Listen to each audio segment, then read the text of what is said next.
This is Anne Kriezl, a second-year industrial engineering student, and I'm here to discuss about the important role of a circuit breaker in keeping our home safe.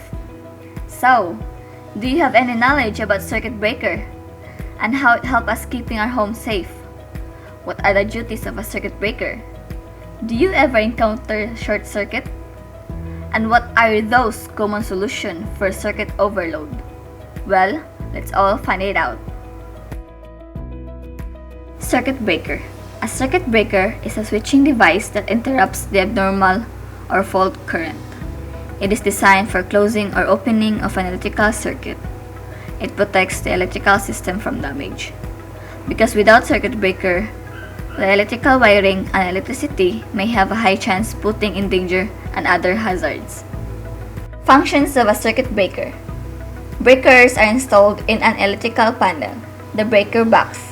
Each breaker is attached to a singular breaker. The breaker will monitor the complications such as overload. The breaker will automatically shut down that circuit. Setting a main circuit breaker. There are a number of reasons why the main breaker might trip. It can be lightning strikes, power surges from utility company, or an overload to the electrical panel that can cause the main breaker to trip. If an individual circuit breaker fails and loses its ability to trip as designed, it may actually be the main breaker that trips to provide the secondary safety shutoff. So these are the recommended procedure for resetting the main breaker. First, turn off all the individual circuit breaker controlling branch circuits. This is done to ensure the circuit's driving motors do not all activate at the same time when you reset the main breaker. It's much safer to turn on individual circuits one at a time after resetting the main breaker. Second, reset the lever on the main breaker to the on position. When resetting any breaker, stand off to the side of the panel when flipping the lever. It's advisable to wear safety glasses and turn your head while resetting any breaker. By doing this, you will protect yourself from any possible electrical flash or sparks. Third, turn on each individual circuit one at a time by resetting its lever to the on position. The idea here is to avoid dumping the entire power load on the main breaker all at once. So let us all practice electrical safety while turning on and off circuit breakers and working in an electrical panel. Usually, the main breaker trips due to a temporary issue, and resetting it will solve the problem. But if the main breaker trips again or trips repeatedly, you are well advised to call in a professional. The problem may involve a short circuit in the panel, a failed main circuit breaker, or another serious problem. So let's proceed to a circuit overload. A circuit overload are electrical circuits that are designed to handle a limited amount of electricity. When you draw more electricity than what a circuit can handle, a circuit overload will occur. If there were no breakers, the overload will cause the circuit wiring to overheat, and either melt the wire insulation or lead the explosion or fire. So what are the signs of circuit overload? These have different circuits have different load ratings.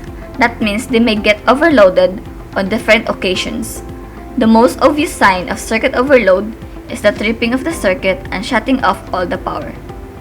So these are the other signs, which includes dimming lights, burning odors from switch or outlets, outlets warm to touch, appliances not getting sufficient power, and buzzing outlets or switches.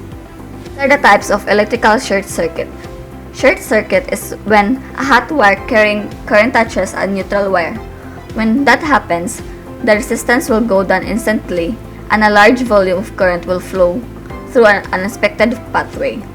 And the ground fault short circuit, when the hot wire carrying current comes into contact with some grounded portion of the system.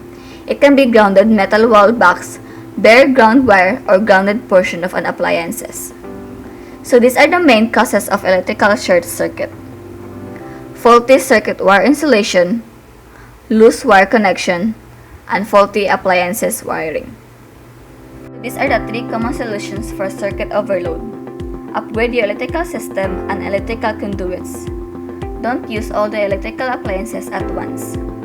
Use an extension cord occasionally. If you face persistent circuit overload despite taking all the measures, call an electrician immediately. To prevent a short circuit, we need to monitor outlets and appliances. Look out for possible signs that indicate faulty outlets, which include burn marks on the outlet or burning smell, sparks emitting from the outlet, and buzzing sound. Similarly, check the appliances and their wiring too. Faulty appliances wiring or cracks in the appliance can cause a short circuit. Repair such appliances or replace them altogether. Use less electricity during storms. A short circuit caused by lightning strike can be extremely dangerous as the sheer amount of electricity can lead to damage. Get a yearly electrical inspection. Call a certified professional and get an electrical inspection done at least once a year. And install devices that prevent short circuit, which is circuit breakers or fuses, ground fault circuit interrupters or CFCIs, arc fault circuit interrupters or AFCIs. And that will be all. Anne Kriezl is signing off. Thank you and God bless.